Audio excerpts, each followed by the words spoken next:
The blood moon rose over Winterholm Keep like a wound opening in the sky. Serafina Ashwood stood barefoot in the snow, and she had been standing there for 87 minutes. Her feet had gone numb after the first hour. Now she could not feel the ice cutting into her soles, could not feel the blood seeping between her toes and freezing black against the white ground. But she could feel everything else. The wind that howled down from the Frost Peak Mountains sharp enough to flay skin. The weight of 931 pairs of eyes watching her from the torchlit courtyard. The rough wool dress that clung to her shoulders inadequate against a Montana winter that had dropped to 22 degrees below zero. And she could feel the shame.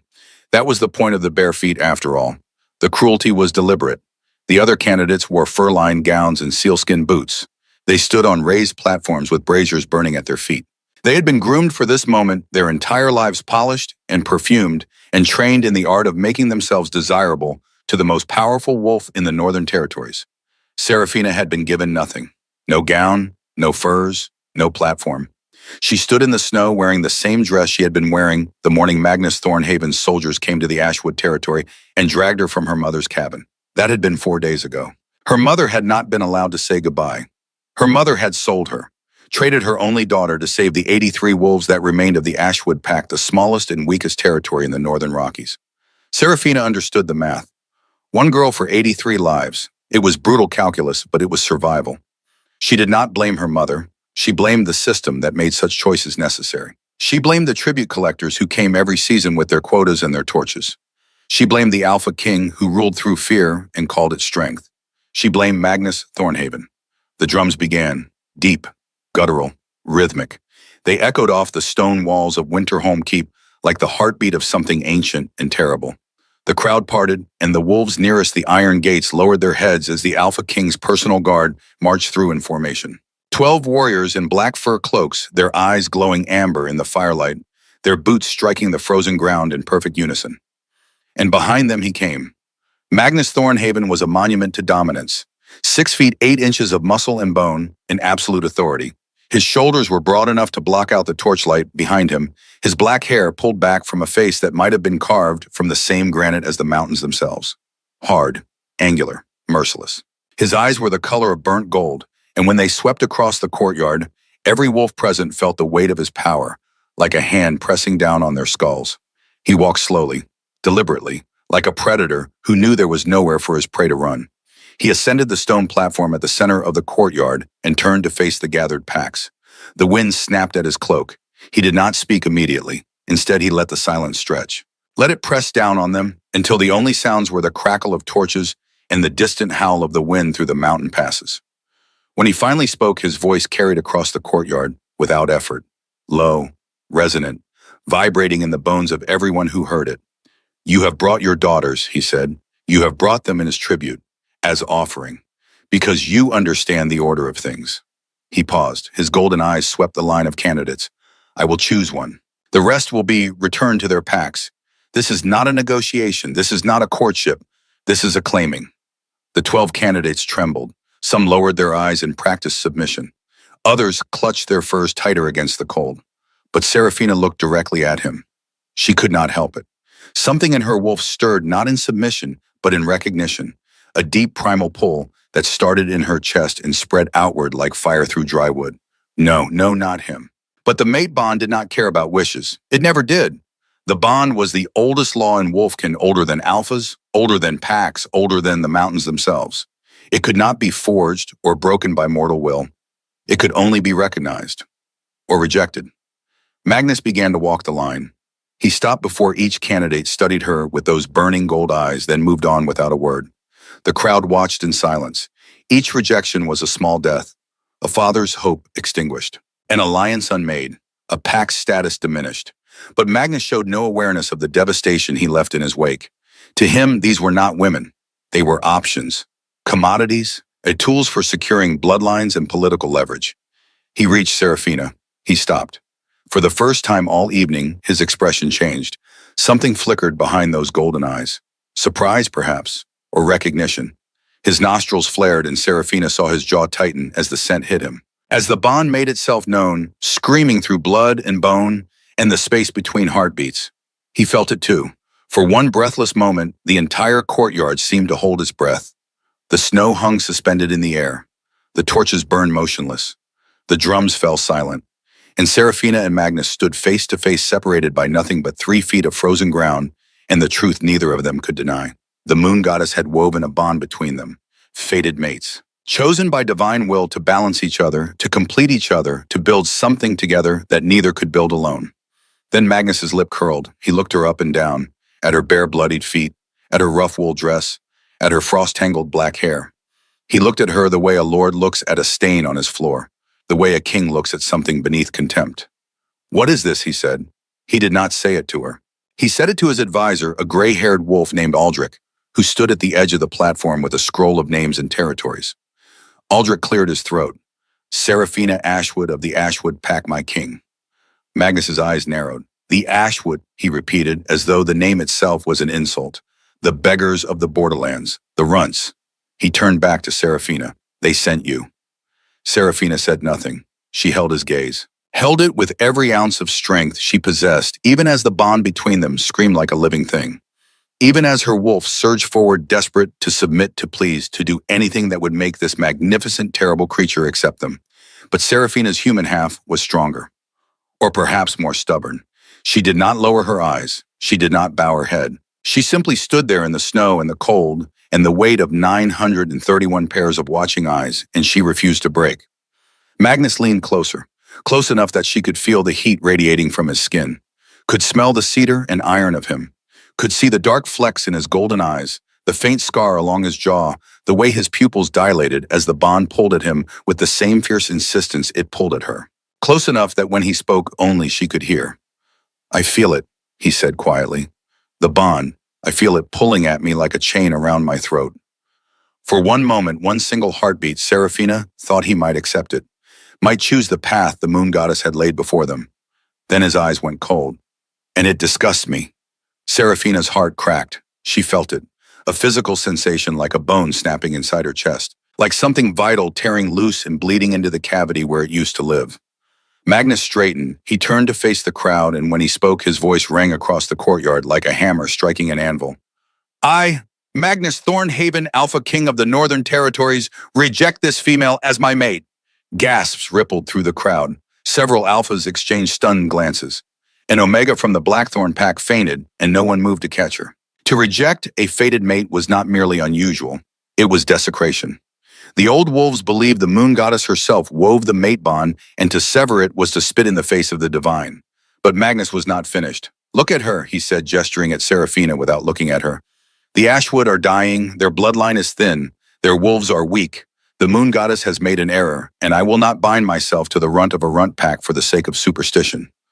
Laughter. It started somewhere in the back of the crowd, nervous and cruel, and spread until it filled the courtyard like poison gas. The sound of 931 wolves laughing at the barefoot girl who had been found worthless by the most powerful man in the Northern Territories. Serafina stood in it, stood in the laughter and the snow and the blood seeping from her frozen feet. She stood in the shame of every Ashwood wolf who had ever been called weak, every Omega who had ever been told their blood was worthless, every female who had ever been measured and found lacking by a man who had never once questioned his own worth. And something inside her changed. It was not a breaking.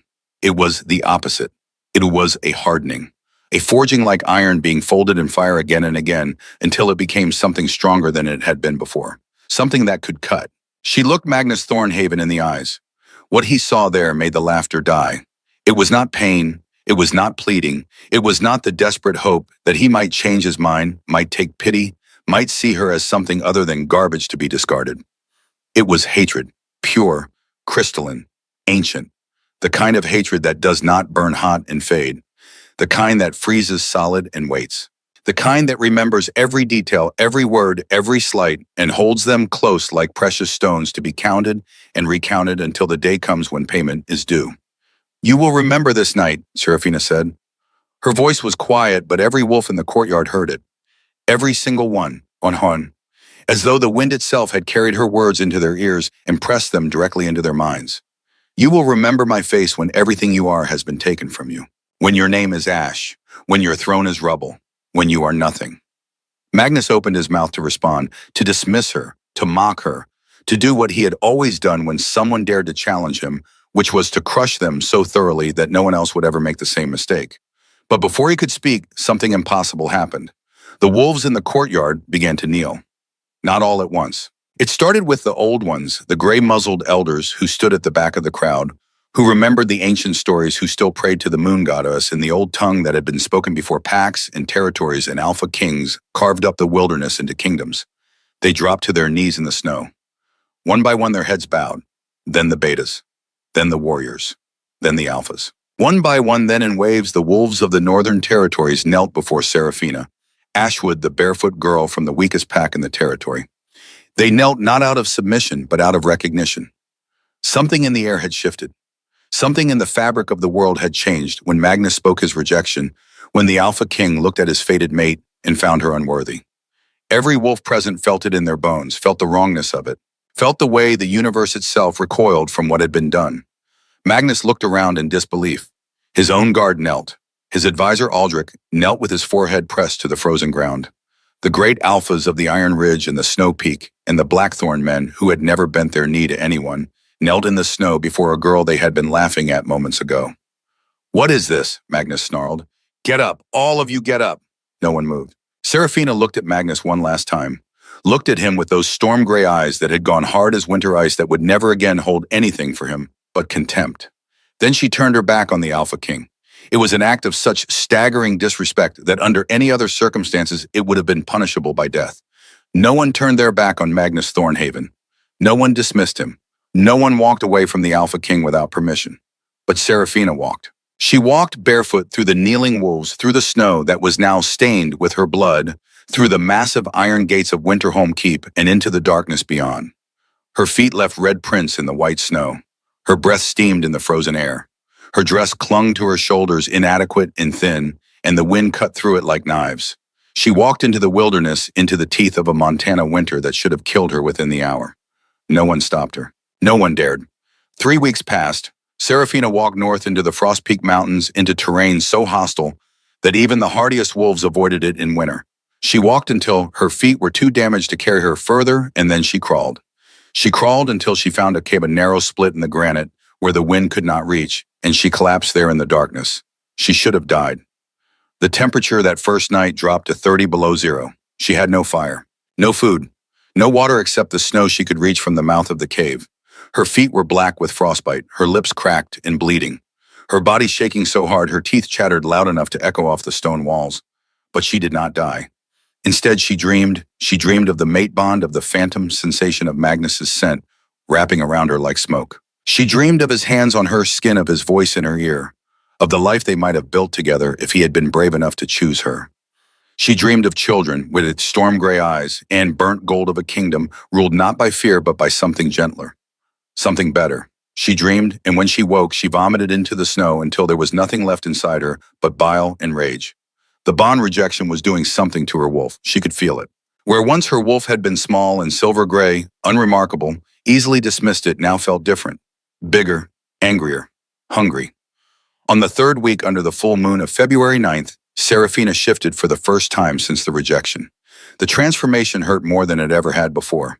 Her bones cracked and reformed with sounds like gunshots echoing through the cave. Her skin split and bled as white fur erupted from follicles that had only ever produced gray. Her skull elongated, her jaw distended. Her fingers curved into claws that scraped furrows in the stone floor. And when the shift was complete, when she stood on 4 legs instead of 2, she was no longer the small, unremarkable wolf she had been all her life. She was massive, 7 feet 2 inches at the shoulder, larger than any alpha she had ever seen. Her fur was pure white, luminous in the moonlight that filtered through the cave entrance, and when she opened her eyes, they burned with silver fire. Not amber like an alpha, not brown like a beta, not gold like Magnus Thornhaven, silver like the moon itself. Seraphina threw back her head and howled. The sound tore from her throat like something being ripped out by the roots. It was not a howl of pain or fear or loneliness.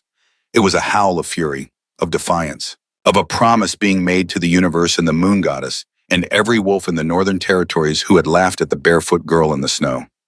The howl echoed across the Frost Peak Mountains for 53 miles.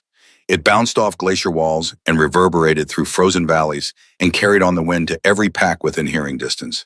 And every wolf who heard it felt something ancient stir in their blood, felt recognition.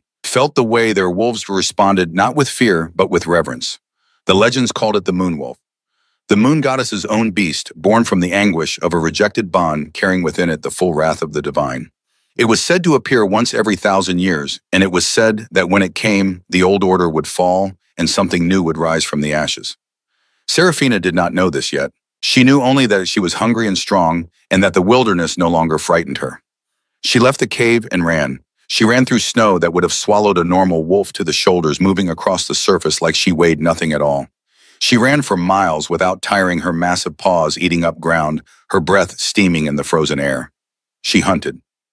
A bull elk, massive and strong, tried to flee when it caught her scent. She ran it down in less than 3 minutes, her jaws closing around its throat with enough force to crush the windpipe in a single bite. She fed, and for the first time in 3 weeks, the hollow ache in her chest eased slightly. Not gone, never gone. The bond scar was permanent, but manageable, bearable. She could live with this pain. She would have to. Seraphina was not alone for long. The first to find her was a beta warrior named Thyra. She was 46 years old, scarred and lean, and hard as the mountains themselves. She had served in the Blackthorn Pack for 23 years, had fought in Magnus Thornhaven's wars, had watched him burn villages and execute prisoners, and rule through a combination of fear and overwhelming violence. She had knelt in the snow the night of the claiming ceremony. She had felt the wrongness of Magnus's rejection like a physical blow. And she had heard the moonwolves howl from her guard post 40 miles away, and something in her had known, had recognized, had understood that the world was changing and she could either change with it or be left behind. Thyra found Seraphina on the morning of February 16th, 1 week after the first shift. She approached the cave cautiously, hands raised, and empty her scent, deliberately calm. "I mean no harm," Thyra called out. "I heard your howl. I came to see if the stories were true." Seraphina emerged from the cave in human form, wrapped in furs she had taken from the elk. Her black hair had changed.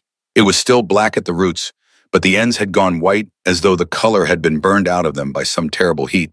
Her storm gray eyes were wary, calculating, measuring the threat level of this stranger. "What stories?" Seraphina asked. "That the moonwolf has returned," Thyra said. "That the rejected mate of the Alpha King has become something the world has not seen in 1,000 years. Seraphina studied her for a long moment. "And what do you want? To follow you," Thyra said simply. "To serve something worth serving. I have spent 23 years serving a king who rules through fear. I am tired of being afraid. I am tired of making others afraid. I want to build something better." "I don't even know what I am yet," Seraphina said. "I don't know what I'm building. I only know I can't go back." "Then we build it together," Thyra said. "You and me, and whoever else hears your howl and decides to answer it." Seraphina was quiet for a long time. Then she nodded once, sharp and decisive. "No tribute," she said. "No forced loyalty. Anyone who comes by choice. And anyone who wants to leave can leave. I'm not building another kingdom. I'm building something else." "What?" Thyra asked. "I don't know yet," Seraphina admitted. "But it starts with choice, real choice, not the illusion of it." By February 23rd, 14 wolves had found their way to Seraphina's cave. Outcasts, runaways, banished wolves and broken omegas, and orphans of the border wars that Magnus had waged to expand his territory. They came in ones and twos, drawn by the howl, by the stories, by something they could not name, but felt in their bones, and on February 24th they brought a crisis. 4 of the 14 were children. Omega children from the Mossfield Pack refugees from a village Magnus had burned 6 months ago for failing to meet tribute quotas. The children's parents were dead. They had been wandering the wilderness, starving and freezing, until they heard the moonwolf's howl and followed it to Seraphina's cave. 3 of the 4 children were sick. Wolf fever, Thyra called it when she examined them. A disease that struck young wolves whose immune systems were weakened by malnutrition and stress. Without treatment, it was fatal. The children had 36 hours, maybe less. "Can you treat it?" Seraphina asked. Thyra shook her head. "Not without moon petal. It's a flower that only blooms in blizzard conditions, only grows above 10,400 feet. And even if we could find it, we'd need someone who knows the medicine. I'm a warrior, not a healer."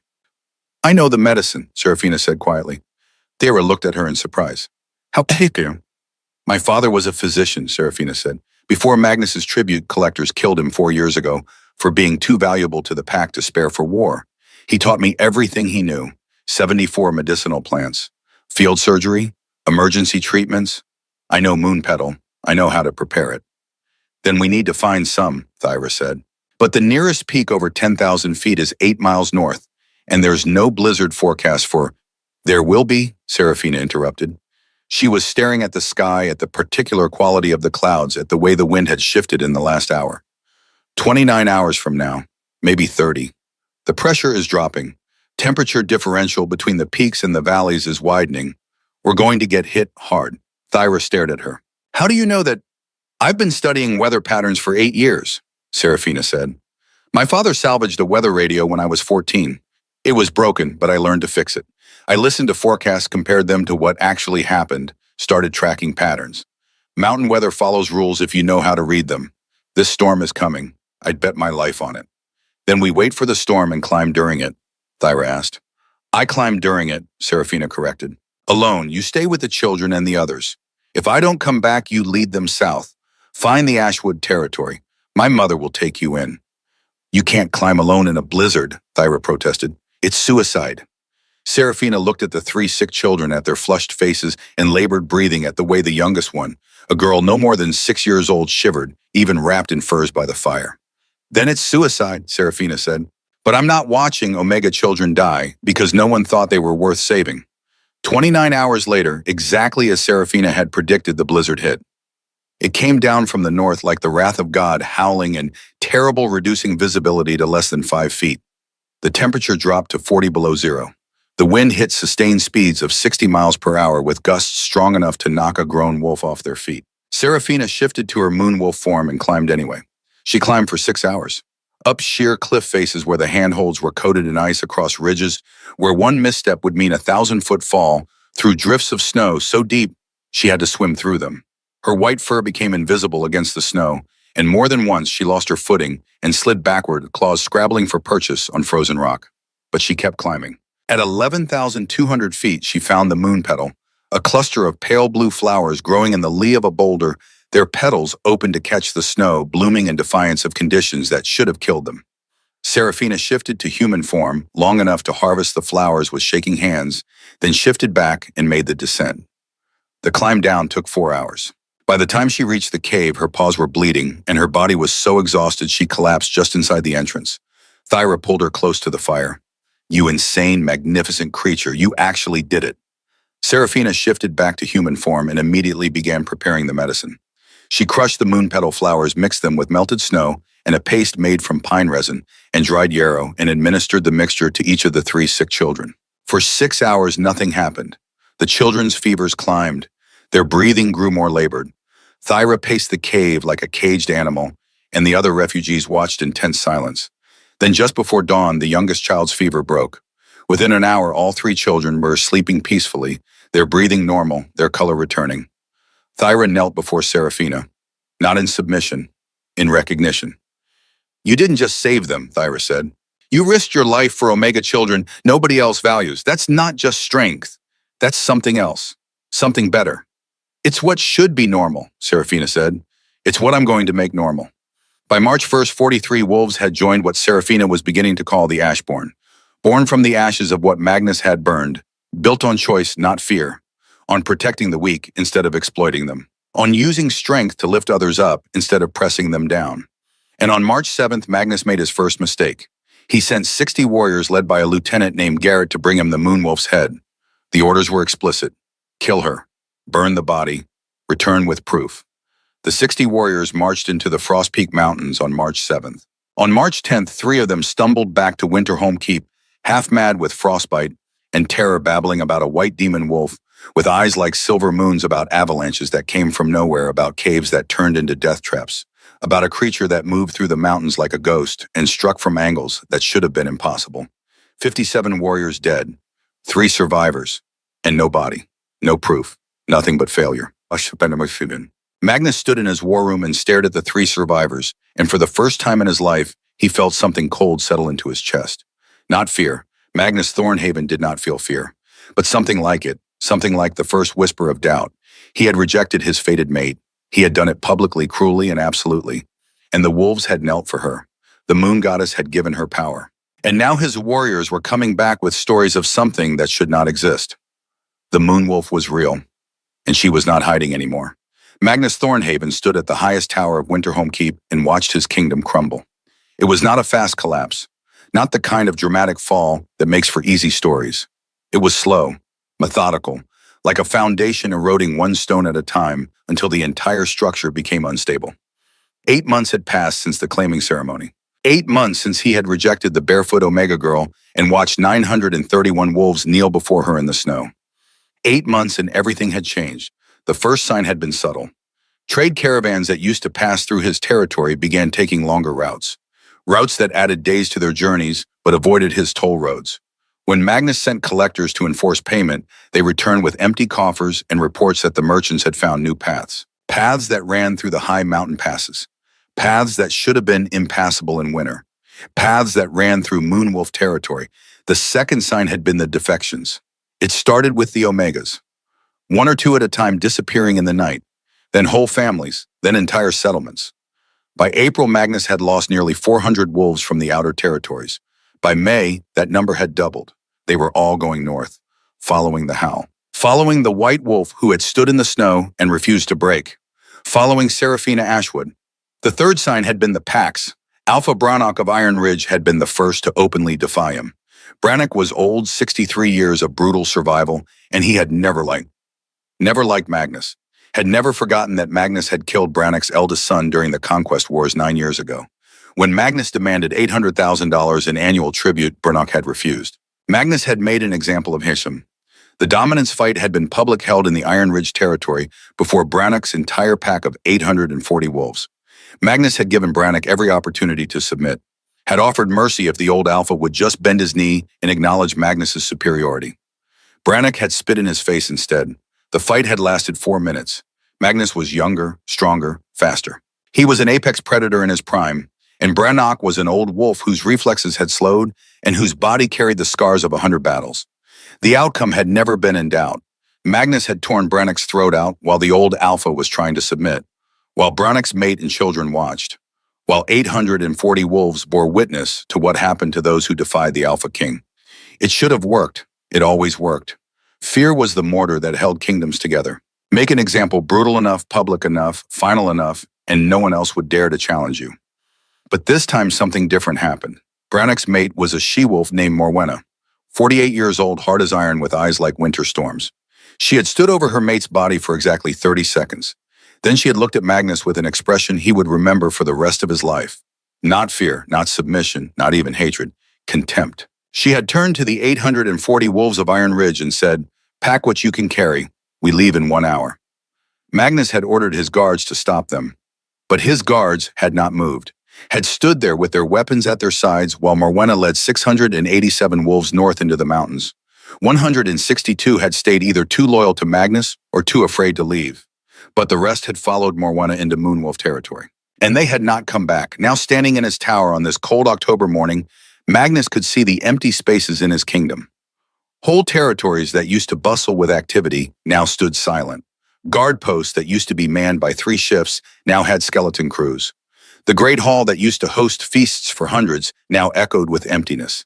His treasury was bleeding. $847,000 at the start of the year. 67,000 now. The tribute system that had funded his reign was collapsing because there were not enough wolves left to pay tribute. The few packs that remained loyal were struggling under the increased burden, and Magnus knew it was only a matter of time before they broke too. And there was the other thing, the thing he did not speak about, the thing that kept him awake at night alone in chambers that felt too large and too cold. The bond scar. It hurt. Not the sharp, immediate pain of a wound, but a constant gnawing ache that lived in his chest like a second heartbeat, a phantom sensation of something that should have been there but was not. The rejected mate bond did not die cleanly. It festered, it rotted from within, hollowing out the wolf who had done the rejecting. Magnus could feel his wolf diminishing. Every shift took longer. Every transformation hurt more. Where once his wolf had been massive and powerful, black as midnight, and strong enough to dominate any challenger, it now came smaller and weaker. His black fur had developed patches of gray. His movements had grown stiff. His stamina had declined. He was 35 years old and aging like a man of 60. The healers called it bond sickness. The price the moon goddess extracted for desecrating her gift. There was no cure, no treatment. Only a slow, inevitable decline until the wolf died and took the human with it. Magnus had perhaps 10 years left, Maybe less. He tried not to think about it, tried to focus on the immediate problems, the collapsing treasury, the defecting packs, the trade routes he no longer controlled, the moon wolf in the mountains who was building something that looked dangerously like a rival kingdom.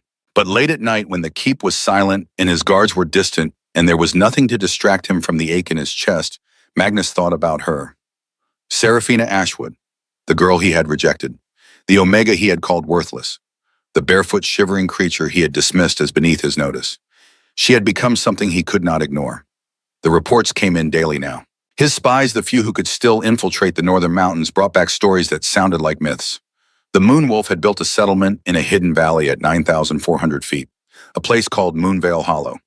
1,400 wolves lived there now in shelters carved into the mountainside and structures built from timber and stone and something that looked like cooperation. They called themselves the Ashbourne Alliance. They had no tribute system, no forced labor, no executions for minor infractions. Instead, they had councils, meetings where every pack had a voice, where Omegas could speak and be heard, where decisions were made by consensus instead of decree. It sounded like chaos to Magnus, like weakness masquerading as strength, like a system that would collapse under its own weight the moment it faced real pressure. But it had not collapsed. It had grown. And Seraphina Ashwood, the Omega, from the weakest pack in the Northern Territories, led it all. His spies described her in terms that made Magnus's wolf snarl with something that might have been jealousy or might have been regret. They said she was brilliant, strategic, that she used her knowledge of the mountains like a weapon, knowing every pass and cave and hidden route, that she predicted weather patterns with uncanny accuracy using storms as cover for movements that should have been impossible, that she had saved lives, Omega children dying of wolf fever, injured refugees who would have perished in the wilderness, entire families fleeing his tribute collectors, that the wolves who followed her did not kneel out of fear. They knelt out of something else, something Magnus had never inspired and did not know how to name. Love, perhaps, or loyalty earned instead of demanded. Magnus hated her for it, hated her for taking what should have been his, for building something beautiful from the ashes of what he had destroyed, for proving that his way was not the only way, was not even the best way. And he hated himself for rejecting her, for choosing his pride over the gift the moon goddess had offered, for being too blind and too arrogant to see what she could have been to him. But hate was easier than regret, so he held on to it, fed it, let it burn in his chest alongside the bond scar until he could not tell where one pain ended and the other began. In late October, Magnus made his second mistake. He sent 200 warriors north, not to kill the moon wolf this time. He had learned that lesson. This time the objective was strategic: cut off the supply routes, burn the trade posts, force the Ashbourne to come down from the mountains where they would be vulnerable. The 200 warriors were led by General Tormund, the best tactical mind Magnus had. Tormund was 51 years old, a veteran of 30 campaigns, a wolf who had never lost a battle. If anyone could break the Ashbourne, it was him. The army marched north on October 23rd. What Magnus did not know was that General Tormund's second-in-command, a beta named Lysander, had already made his choice. Lysander had a daughter, 8 years old. She had asked him 3 nights before the march, "Papa, why do we hurt people?" Lysander had no answer. The night before the army departed, Lysander sent a coded message north. 3 words written in charcoal on birch bark, carried by a messenger who knew the mountain paths. 200, dawn, southern pass. The message reached Seraphina 12 hours before Magnus's army entered the mountains. She had known they were coming all along. Magnus waited for news. On October 27th, a single rider returned. Not Tormund. A young beta named Corvin, barely 20 years old, half frozen and delirious with shock. He collapsed in the courtyard of Winterholm Keep and had to be carried to the healers. When he could finally speak, this is what he said. The pass, she knew we were coming, had scouts watching the southern approaches. Let us march deep into the mountains. 3 days. Let us think we were winning. Then the weather changed. Blizzard came out of nowhere. Visibility dropped to nothing. We tried to retreat, but the pass was blocked. Avalanche, deliberate, controlled. She brought the mountain down on us. How many? Magnus asked. 184 dead, Corvin whispered, buried under ice and stone. Tormund died in the first wave. The rest of us scattered, tried to find shelter, but the caves were traps. Deadfalls, pitfalls. She had mapped every inch of that mountain, knew exactly where we would run. Picked us off one by one. The white wolf, eyes like silver moons, moved like a ghost. We never had a chance. How many survived? Magnus asked. 16 of us made it out of the passion, Corvin said. Then the cold got them. Frostbite? Exposure? I'm the only one who made it back. One survivor out of 200. Magnus dismissed the young Beta and stood alone in his war room, staring at the maps spread across the table. The same maps his generals had used to plan the assault. The same maps that showed the Frost Peak Mountains as a series of lines and elevations and theoretical routes. But Seraphina Ashwood did not see theoretical routes. She saw reality. She had walked every mile of those mountains, had mapped them with her own hands and feet and eyes, had learned their secrets through 8 years of careful observation. She had turned the wilderness itself into a weapon, and Magnus had no counter for it. November brought the first real crisis. 3 more packs defected. The Snow Peak, the Mossfield remnants in the Grayville. 1,340 wolves. They left in coordinated exodus, timing their departures so Magnus could not respond to all 3 at once.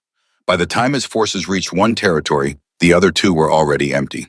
His kingdom, which had numbered 13 packs and 5,200 wolves at the start of the year, was down to 5 packs and 1,100 wolves. The Ashbourne Alliance, by contrast, had grown to 3,200. Magnus's treasury hit $41,000. His guard was down to 370 warriors, many of them young and untrained, the veterans having either defected or died in the mountains. His trade monopoly was broken. His toll roads were empty. His power base was eroding so fast he could watch it crumble day by day. And the bond sickness was accelerating. His hair was now 60% gray. His hands trembled when he tried to hold a cup. His wolf could barely shift, and when it did manage the transformation, it lasted no more than 11 minutes before collapsing back to human form. His scent, once overwhelming in its dominance, had diminished to the point where younger wolves sometimes forgot to submit in his presence. He was becoming invisible in his own kingdom. In early December, the last blow fell. Alpha Soren of the Grimclaw Pack, one of Magnus's most loyal supporters, walked into Winterholm Keep with 280 wolves. Magnus assumed they had come to pledge continued support, to help shore up the crumbling kingdom. Instead, Soren looked at Magnus, looked at the empty throne room and the skeleton guard and the visible signs of decay, and said, "Your kingdom is finished. Surrender it to me, and I will let you live." Magnus should have fought, should have challenged Soren to a dominance battle, should have defended his throne with tooth and claw, should have died as an alpha king instead of surrendering like a coward. But he was so tired, tired of fighting a battle he could not win, tired of watching everything he had built crumble, tired of the bond scar that ached in his chest with every breath, tired of being alone in a keep that had once been full and was now a mausoleum. "Take it," Magnus said. "There is nothing left worth keeping." Soren had expected resistance, had prepared for a fight. The easy surrender seemed to disturb him more than violence would have. He stared at Magnus for a long moment, at the gray hair and the trembling hands and the hollow eyes, and something like pity crossed his face. Then Soren's warriors seized Magnus and threw him in the dungeons below Winterholm Keep. The cell was cold, dark, damp. Water dripped somewhere in the darkness, a steady rhythm that marked the passage of hours. Magnus sat on the stone floor with his back against the wall and his chains cutting into his wrists, and he waited. He was not sure what he was waiting for. Death, perhaps, or rescue that would not come, or simply for the bond sickness to finish what it had started and release him from the ache that never stopped, never faded, never let him forget what he had thrown away. 3 days passed in the darkness.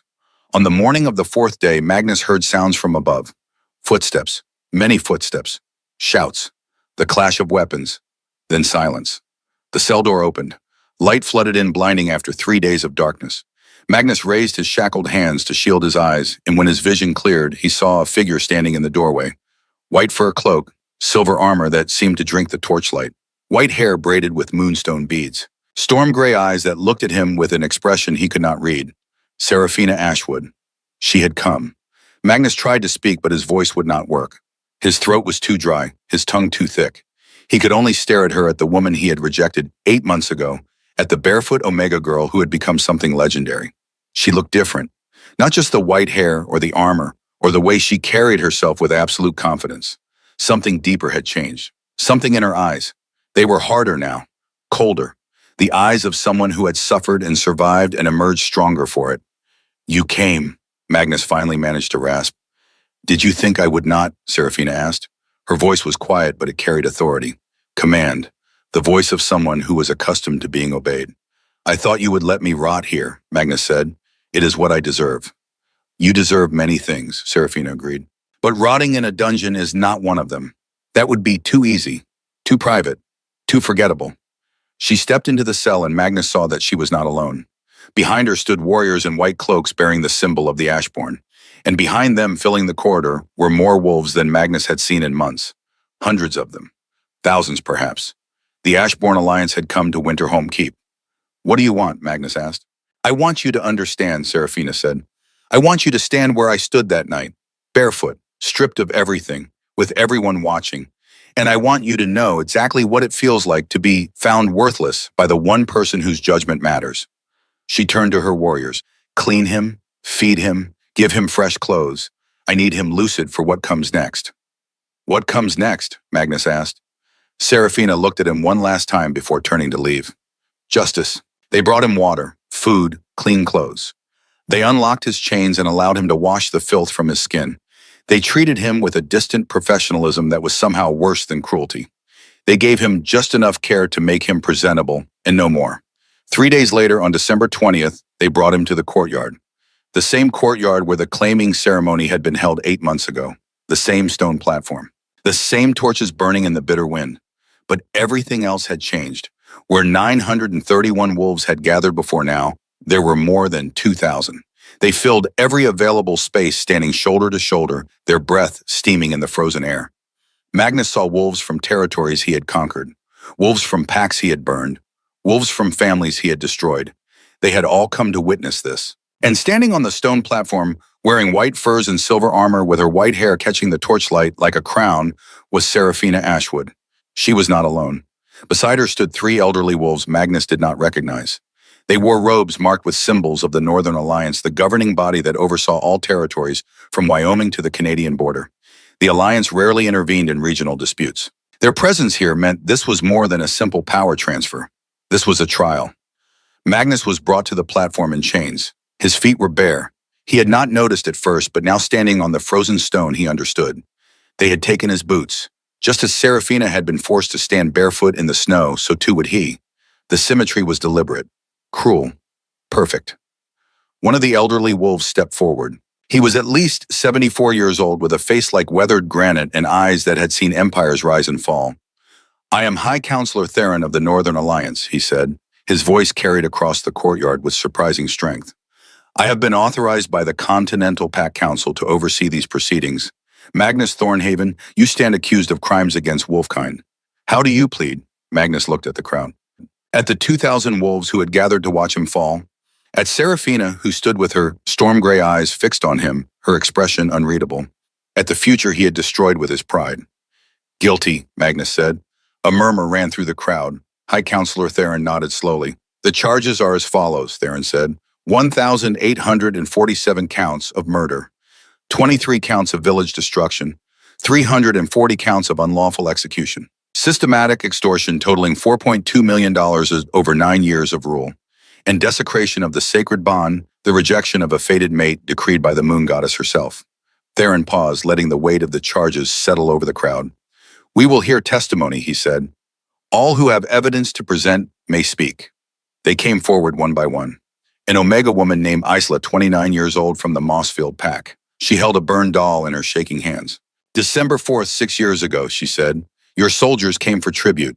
We could not pay. You burned our village. My daughter Marin was 6 years old. She burned alive in our home. I heard her screaming. I still hear her screaming every night." She threw the doll at Magnus's feet. It landed in the snow, scorched and broken. Magnus looked at it and felt nothing. He should have felt something. Remorse, guilt, shame. But there was only emptiness where those emotions should have been. He had burned so many villages, killed so many wolves, destroyed so many lives that individual tragedies had long since ceased to register. He was a monument to cruelty, and monuments do not feel. High Counselor Theron let the silence hold for 10 seconds. Then he nodded to the crowd.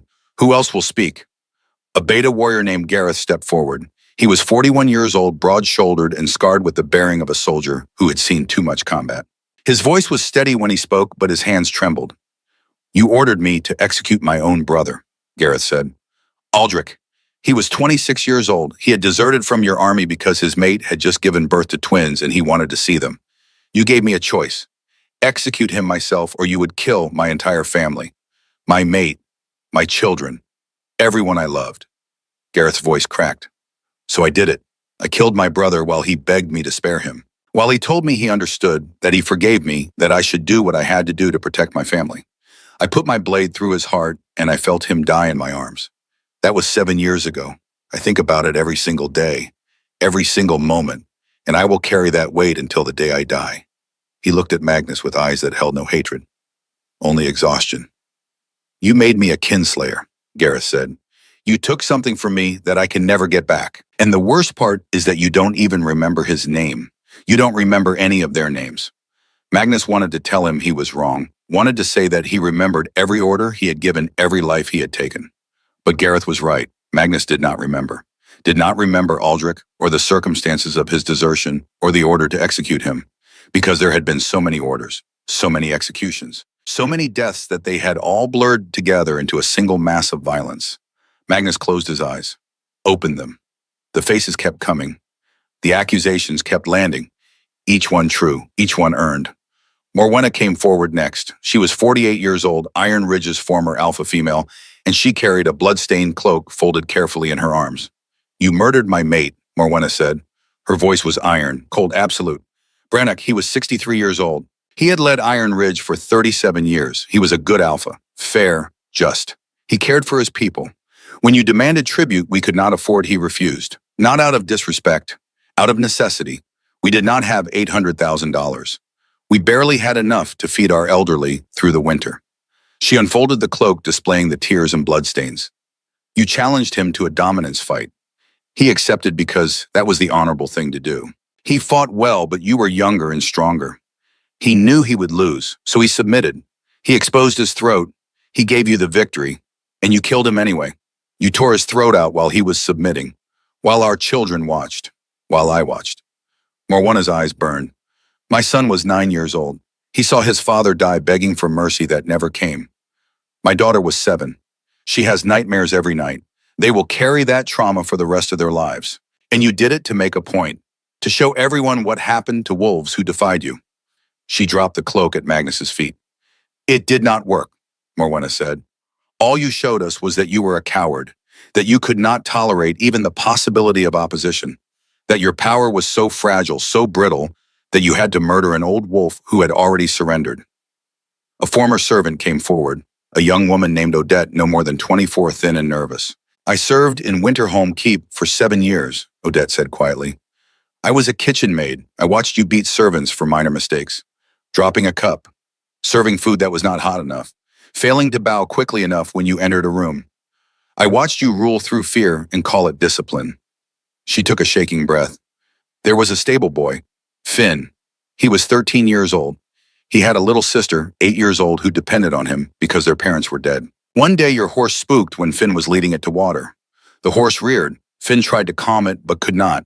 You came out and saw the commotion. You did not ask what happened. You did not give him a chance to explain. You just ordered the guards to execute him for incompetence. Odette's voice broke. His little sister screamed, begged you to spare him, offered to take his place. She was 8 years old and she was willing to die so her brother could live. You ignored her. The guards dragged Finn to the courtyard and cut his throat. His sister collapsed. She stopped speaking after that, stopped eating. She died 3 months later. Just gave up. She was 8 years old and she died of grief because you killed the only family she had left. Odette looked at Magnus with tears streaming down her face. You never asked his name. You never cared that he had a little sister. You never thought about them again. To you, they were nothing, disposable. Beneath your notice, the crowd had gone utterly silent. Even the wind seemed to hold its breath. One by one, the witnesses came forward. One by one, they named what had been done to them. An elderly healer came forward. Her name was Cassia. She was 67 years old, white-haired and bent with age, but her eyes were sharp. I have traveled across 6 territories, Cassia said. I have treated 47 wolves that you tortured. Burns, broken bones, wolf silver poisoning. You did it for information you claimed, to root out traitors and spies. But I examined the records. The information you extracted was never used. The wolves you tortured were never plotting against you.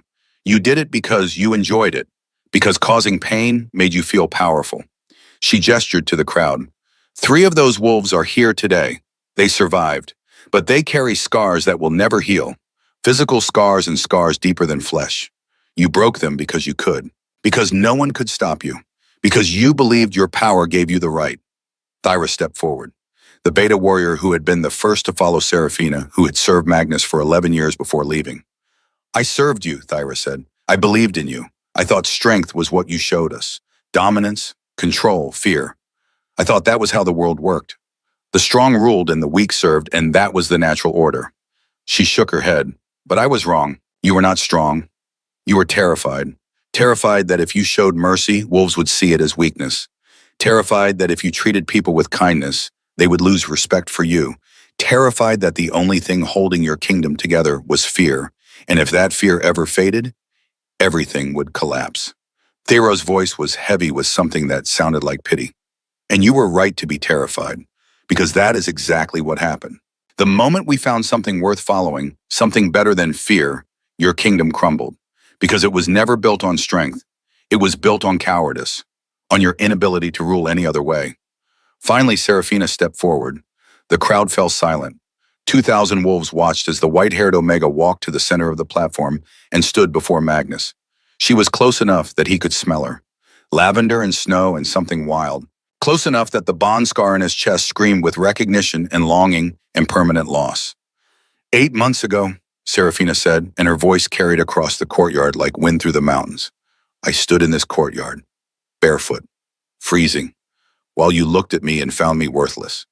You rejected the bond the moon goddess wove between us, not because I was cruel, not because I was incompetent, not because I would have been a poor mate or a weak queen, but because I came from the Ashwood pack, because my blood was not noble enough, because your pride could not tolerate being bound to an Omega from the weakest territory in the north. She paused. You called my people runts. You called me a mistake. You laughed at me while 931 wolves watched.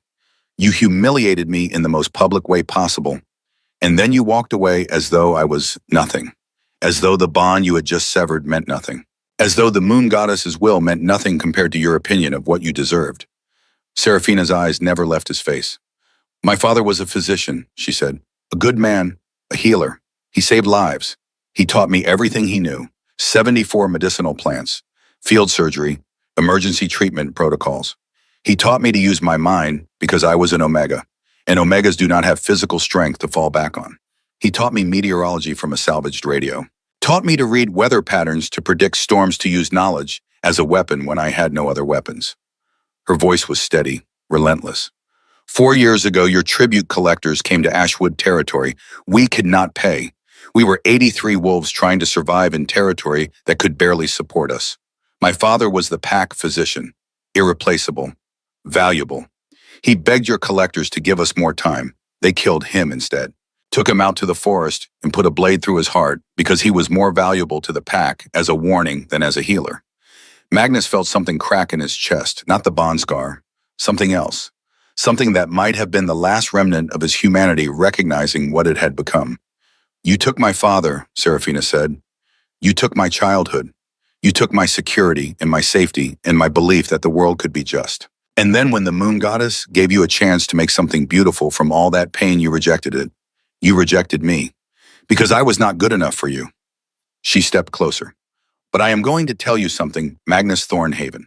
Something I need you to understand with absolute clarity. You were never worthy of me. The moon goddess did not bond us so I could serve you. She bonded us so I could save you. So I could be the balance to your cruelty, the wisdom to your brutality, the mercy to your violence. She gave you exactly what you needed, and you threw it away. The silence in the courtyard was absolute. I have built something from the ashes of what you burned, Serafina continued. 3,200 wolves who chose to follow me. Not because I forced them, not because they feared me, but because I offered them something you never did. Choice, dignity, the right to live without terror. The Ashbourne Alliance has no tribute system, no forced labor, no executions for minor infractions. We have councils where every pack has a voice, where Omegas can speak and be heard, where strength is measured by what you build, not by what you destroy. She gestured to the crowd. These wolves knelt for you out of fear. They kneel for me out of recognition. They see what you could have been if you had been brave enough to accept the gift you were given. They see what leadership looks like when it is not rooted in terror. Serafina turned to High Counselor Theron. I have said what I came to say. Theron nodded. He looked at Magnus with ancient eyes that had witnessed the rise and fall of a dozen Alpha Kings. Magnus Thornhaven, Theron said. You have heard the testimony.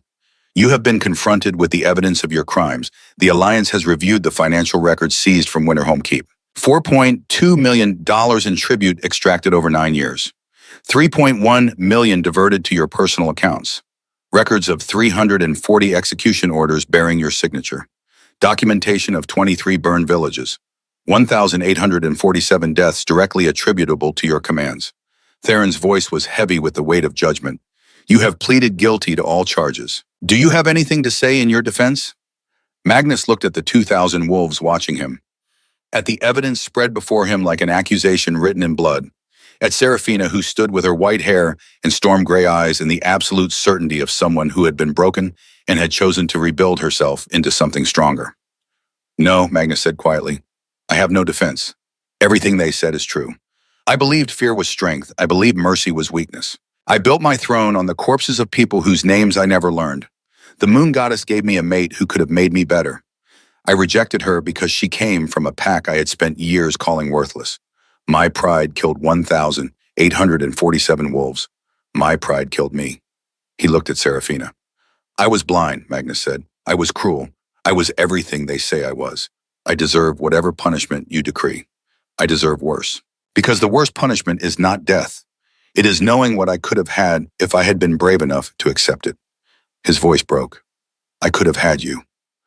Something flickered in Magnus's memory then. A fragment. A ghost of a moment 9 years ago when he had been young and newly crowned and still believed he was invincible. A battle in the Southern Territories. An arrow through his shoulder. Poison on the tip. He had been dying. A physician had saved him. A gentle-voiced man from a tiny pack Magnus could not remember the name of. The man had worked for 3 days straight, extracting the poison, stitching the wound, staying awake while Magnus drifted in and out of fever.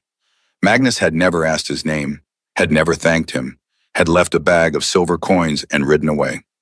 He looked at Seraphina now, and the memory crystallized with horrific clarity. Your father, Magnus whispered, the physician, he saved my life once, 9 years ago. I never knew his name. He stopped, because Seraphina's expression had not changed. She had known all along. Yes, Seraphina said softly, he came home and told us he had saved the Alpha King's life. He was so proud, he thought maybe it would mean something. That maybe you would remember. That maybe when your tribute collectors came, they would show mercy because of what he had done for you. Her voice was ice. They killed him anyway, the man who saved your life. You never even knew. Magnus felt something inside him shatter completely. Not his heart. That had broken long ago. This was something deeper. The last foundation stone of whatever had held him together. He had killed the man who saved him, and then he had rejected that man's daughter. The symmetry was unbearable. Seraphina's expression did not change, did not soften. She looked at him with those cold gray eyes and said nothing. High Counselor Theron consulted with the other 2 Alliance judges. They spoke in low voices for 12 minutes while 2,000 wolves waited in silence. Then Theron returned to the center of the platform. We have reached a verdict, Theron announced. Magnus Thornhaven, you are found guilty on all 2,210 charges. The Alliance Council hereby decrees the following sentence. Theron's voice rang across the courtyard like a funeral bell. You are stripped of all titles, all lands, all pack affiliations, all bloodline rights. You are declared packless, the lowest status a wolf can hold. Lower than Omega, lower than servant. You are forbidden from seeking shelter in any pack, territory across the northern continent. You are banished from the lands you once ruled, never to return upon pain of death. He paused. All assets are hereby seized and will be distributed to the families of your victims. The tribute system you enforced is abolished. The packs you subjugated are released from all obligations to your bloodline. Theron looked at Magnus with something that might have been pity. As for the bond you rejected, the moon goddess's curse will run its course. You severed a sacred bond. You will live with that pain until natural death claims you. The Alliance has no power to intercede in divine judgment. Your wolf is dying, your body is failing. You have perhaps 6 months left. Perhaps less. You will spend those months alone with full knowledge of what you destroyed. The old counselor's voice softened slightly. Magnus Thornhaven, you built an empire on fear. You will die with nothing, not as a martyr, not as a legend, not as a cautionary tale that parents tell their children. You will die forgotten. Your name will fade. Your deeds will be remembered only as the darkness that came before the light. That is the judgment of the Northern Alliance. Theron turned to the crowd. Let it be known across all territories. The reign of Magnus Thornhaven is ended. The age of the Moonwolf has begun. The howling started slowly. One voice, then 10, then 100. Then 2,000 wolves raised their voices in a sound that shook the stones of Winterholm Keep and echoed across the frozen mountains. It was not a howl of triumph, it was something deeper, something older. The sound of the world recognizing that an era had ended and a new one had begun. Magnus stood in the center of it, chained and barefoot and broken, and felt the weight of his own choices crushing down on him like an avalanche. They gave him 2 days' worth of food, a worn cloak. Boots, though that was Seraphina's mercy, and Magnus knew it. They removed his chains and opened the gates of Winterholm Keep. Before he left, Seraphina came to him one final time. They stood alone in the courtyard where 9 months ago he had rejected her, where she had stood barefoot in the snow while he called her worthless. "Why give me boots?" Magnus asked. "Why show mercy when I showed you none?" "Because I am not you," Seraphina said simply. "I will not be cruel just because I have the power to be. That is the difference between us. That is why your kingdom fell and mine stands." Magnus nodded slowly. He looked at her, at the woman who should have been his mate, his queen, his partner, in building something that could have been magnificent. "If I could," he started to say. "You cannot," Seraphina interrupted. Her voice was gentle but absolute. "The bond is severed. Divine law. We will never be whole. You made that choice. Live with it. Will you?" Magnus swallowed hard. "Will you be happy?" Seraphina was quiet for a long moment. When she spoke, her voice carried a sadness that cut deeper than any blade. "I will build something beautiful," she said. "Something worthy. Something that helps people instead of hurting them. You will never see it. You will never be part of it. That is your punishment." She turned to walk away, then paused. "The bond scar hurts," Seraphina said without looking at him. "It hurts every day, every moment, like a missing limb, like a piece of myself that was torn away and can never be replaced. I will carry that pain for the rest of my life. 50 years, 60, however long I live. That is what your pride cost me." She looked back at him then, and Magnus saw tears in her storm-gray eyes. "I could have loved you," Seraphina said, "if you had let me. I could have been everything you needed, but you chose your pride instead, and now we both pay the price." She walked away without another word. Magnus watched her go, watched her white hair disappearing into the keep, and felt the bond scar in his chest tear open wider than it had ever been before. Then he turned and walked south into the snow. The first night was the worst, not because of the cold, though the cold was savage, and his weakened wolf offered almost no protection against it, but because of the silence. For the first time in his life, Magnus Thornhaven was truly alone. No guards, no advisors, no servants. No one calling him king, no one calling him anything at all. He built a fire from dead branches and crouched beside it, and the flames reminded him of the torches in the courtyard.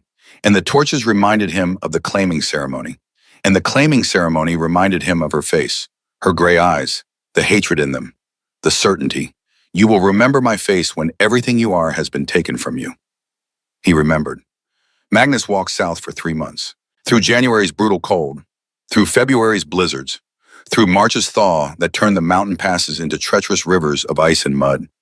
He walked through territories he had once conquered, past villages he had once burned. They were rebuilding, flourishing under the Ashbourne Alliance's trade routes and protection. Children played in streets that had been ash when he last saw them. Markets bustled where there had been only ruins. Wolves laughed and sang and lived without the constant weight of fear. No one recognized him. The great Alpha King, the conqueror of the North, walked through his former kingdom as a ghost. He was thin and gray and stooped. His scent carried no trace of Alpha power. He was nothing. Exactly as she had promised. He kept walking. In late March, in a town whose name he did not know, Magnus stopped at a public well to drink. A group of young wolves sat nearby, sharing bread and talking loudly. They wore cloaks marked with the Ashbourne symbol, silver thread in the pattern of a full moon. "My grandmother was there," one of them said, a girl barely 16 with bright eyes and an easy smile. "At the first kneeling, she says the moment the moon wolf spoke, the air itself changed, like the sky bent toward her. She says she knew right then that the old order was finished." "What happened to the king?" another asked. "The one who rejected her?" The girl shrugged. "Nobody knows. Nobody cares. He just disappeared. Like smoke." Magnus sat in the shadows and felt the words land on him like stones dropped one by one onto a body already buried. Like smoke. That was all he was now. A question that no one needed answered. A name that carried no weight. He had spent his life building an empire of fear, and the world had shrugged it off like snow from a shoulder. He left the well and did not stop walking until the town was far behind him. By April, the bond sickness had consumed the last of his wolf. He tried to shift one morning and felt nothing. No transformation, no beast rising from within. Just a hollow emptiness where his wolf had lived for 35 years. The wolf was dead, and without it, his body was failing. His heart beat irregularly. His lungs rattled with every breath. His hands trembled with a palsy that never stopped. He could walk for perhaps an hour before exhaustion forced him to rest. Food tasted like ash. Water hurt to swallow. He was dying. In late April, a traveling merchant found Magnus collapsed beside a dead fire at the edge of the Ashwood forest. The merchant, a kindly badger-faced man named Oswin, did not know who the stranger was. He loaded Magnus onto his cart and brought him to the nearest settlement, a small village, Ashbourne allied, peaceful, prosperous. The village healer was a young woman named Rhiannon, 28 years old with gentle hands and a kind face. She looked at Magnus and saw immediately what was wrong. Severed bond sickness, Rhiannon said softly. Terminal. The wolf is gone. Your body is shutting down. You have maybe 3 weeks. I'm sorry. She fed him broth, changed his blankets, sat with him when the pain got too bad to bear alone. She did not ask his name, did not ask where he had come from. She simply cared for him because he was dying and alone, and that was what healers did. Magnus stayed in the village for 2 weeks. From his bed, he could see out the window to the village square, could watch the Omega children playing with the Alpha children indistinguishable from one another, could see the village council meeting, could hear the way Omega elders' voices carried the same weight as Alpha's. This was Seraphina's world. This was what she had built. One evening, as the sun set over the Ashwood forest and painted the sky in shades of gold and crimson, Magnus asked Rhiannon a question. The Ashbourne Queen? He said, his voice barely a whisper. Is she happy? Rhiannon considered the question carefully. I have never met her, Rhiannon said, but travelers say she leads alone. They say she carries a great sadness. They say the bond she lost can never be replaced. That divine law forbids it. She will live a long life and do great things, but that scar is permanent. She will never have a mate, never have a family. The moon goddess's gifts always come with a price. Magnus closed his eyes. A sound escaped his throat. Not a sob, not a word, but something in between. The sound of a man who had finally understood the full scope of what he had done. And the understanding was worse than any punishment. He had not just destroyed his own life that night in the courtyard. He had wounded hers as well. Permanently. Irreparably. Seraphina would lead and build and shape the world into something better. But she would do it alone, carrying the phantom ache of a bond that would never be whole. She had triumphed over him in every possible way. But the scar he had left on her was permanent. That was the true cruelty of what he had done. Not the humiliation, not the politics, not even the public rejection. He had looked into the eyes of the one person the universe had made specifically for him, the one person who could have completed him and made him whole, and he had chosen his pride instead. And his pride had cost them both everything. Magnus left the village the next morning before dawn. He walked into the Ashwood forest, into the territory where Seraphina had been born, where her father had taught her medicine and meteorology, and how to survive in a world that did not value Omegas. He walked until he could walk no further. Then he found a quiet place beneath an old oak tree near the sound of running water, and he lay down. He used the last of his strength to dig a shallow grave, to cover himself with earth and leaves, to make himself part of the forest, part of her homeland. Magnus Thornhaven died on May 3rd alone in the Ashwood forest. He was 35 years old. He had ruled the Northern Territories for 9 years. He had killed 1,847 wolves. He had built an empire on fear and watched it crumble when fear was no longer enough. And in the end, he died with one thought circling through his fading consciousness. She was magnificent, and I was blind. The grave was found 6 weeks later by village children playing in the forest. It was shallow, unmarked. The body had long since returned to the earth. Rhiannon came to examine the site. She looked at the disturbed earth, at the worn cloak half buried in the soil at the place where someone had clearly chosen to die alone. Should we dig it up? One of the villagers asked. Identify the body. Rhiannon shook her head. No, she said quietly. Whoever it was wanted to be forgotten. We will honor that wish. They left the grave unmarked. In time, the forest reclaimed it completely. Roots grew over it. Moss covered the disturbed earth. The oak tree's shadow fell across it morning and evening, and no one who walked beneath that tree knew that a king lay buried there. Unknown, unmourned, unnamed, exactly as Serafina had promised. 5 years passed. The Ashbourne Alliance grew to 19 packs and 14,200 wolves. The literacy rate across the territories rose from 31% to 94%. Schools were built in every settlement. Hospitals offered free care to Omegas. The tribute system remained abolished. Not a single village was burned. Not a single execution was carried out for minor infractions. The economy flourished. Trade routes expanded. The combined GDP of the 19 packs increased by 410% compared to Magnus's reign. The Ashwood pack, once the poorest in the north, discovered a massive iron meteorite deposit worth $18 million. They shared the wealth with the Alliance funding, more schools, more hospitals, more infrastructure. The Omega Rights Charter was ratified by all 19 packs.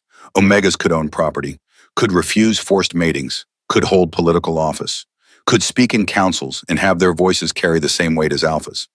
It was everything Magnus's kingdom had not been. Everything he could have built if he had been brave enough to accept the gift the moon goddess had offered him. And Serafina Ashwood led it all. But she did not lead alone. Thera, the first to follow, now commanded the Ashbourne Alliance's combined military forces. 3,000 warriors across 19 packs trained not in conquest, but in protection. She had taken a mate 5 years ago, a quiet blacksmith named Orin, and they had adopted 4 war orphans who called her Mother Wolf and made her laugh in ways she had forgotten were possible. Morwenna had rebuilt Iron Ridge into the jewel of the Northern Territories. Her son, now 14, was training to be a healer, choosing compassion over the violence that had killed his father. Her daughter, 12, sat on the youth council and argued passionately for expanding education to the most remote packs. Morwenna had never taken another mate. Brannock had been enough, she said. His memory was enough. And Serafina Ashwood led it all. She was 27 years old now. Her white hair had become her signature, braided with moonstone beads that caught the light. She wore a simple silver circlet, not a crown, a symbol of service, not rule. She lived in a modest cabin in Moonvale Hollow, not a palace. She led as first among equals, not as a monarch.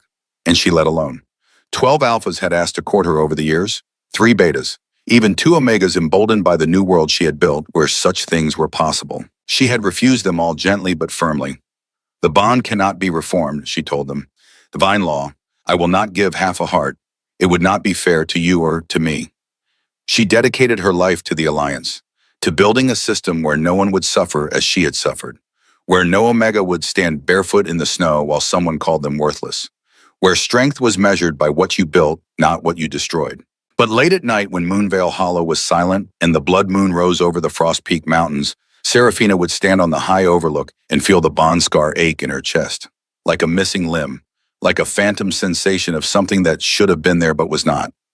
She would think about Magnus, about what could have been if he had chosen differently, if he had looked at the barefoot girl in the rough wool dress and seen not weakness, but potential.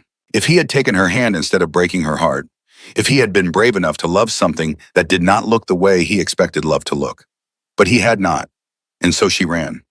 On those blood moon nights, Serafina would shift into her moonwolf form and run across the high peaks. 7 feet 2 inches of pure white fur and silver fire eyes and power that made the mountains themselves seem to bow. She would throw back her head and howl, and the sound would carry for 61 miles across all 19 territories. And 14,200 wolves would hear it and lift their heads and howl in response. The old wolves would tell their grandchildren, "That is Serafina watching over us. The moon wolf protects." The young pups would ask, "Tell us the story about the barefoot girl who became legend." And parents would tell the story about the Omega from the weakest pack, about the Alpha King who rejected her, about the kneeling, about the white wolf who rose from anguish and built something beautiful from ashes, about justice delivered not through violence but through the courage to be better. The story spread beyond the northern territories, to the south, to the east, to packs 1,000 miles away who heard about the Ashbourne Alliance and wanted to join, wanted to be part of something built on choice instead of fear. Serafina's name became legend. And Magnus Thornhaven's name faded. Not forbidden, not erased, simply forgotten. The way the world forgets things that no longer matter. The way history sets aside the darkness when the light proves more interesting. Somewhere beneath an oak tree in the Ashwood forest, in an unmarked grave, a man who had been king returned to the earth. And nobody knew. Nobody cared. Nobody knelt. And on the mountain, the moon wolf ran. Forever changed, forever scarred, forever free. The wind carried her howl across the frozen world, and in that sound was everything she had been and everything she had become, grief and triumph, loss and strength, the echo of a bond that would never heal, and the determination to build something beautiful anyway. Strength does not always roar, the old wolves would say. Sometimes it stands barefoot in the snow and refuses to break.